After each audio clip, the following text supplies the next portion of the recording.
വിശുദ്ധ ലൂക്ക 2:34-35 തിരുവചനങ്ങൾ. ശിമയോൻ അവരെ അനുഗ്രഹിച്ചുകൊണ്ട് അവൻ്റെ അമ്മയായ മറിയത്തോട് പറഞ്ഞു, ഇവൻ ഇസ്രായേലിൽ പലരുടെയും വീഴ്ചയ്ക്കും ഉയർച്ചയ്ക്കും കാരണമാകും. ഇവൻ വിവാദ വിഷയമായ അടയാളവുമായിരിക്കും. അങ്ങനെ അനേകരുടെ ഹൃദയവിചാരങ്ങൾ വെളിപ്പെടും.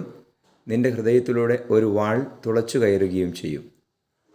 പരിശുദ്ധ പരമദിവ്യകാരുണീശോയ്ക്ക് എന്നേരവും ആരാധനയും സ്തുതിയും പുകഴ്ചയും ഉണ്ടായിരിക്കട്ടെ. ഹല്ലേലൂയ. ഈശോയെ നന്ദി, ഈശോയെ ആരാധന.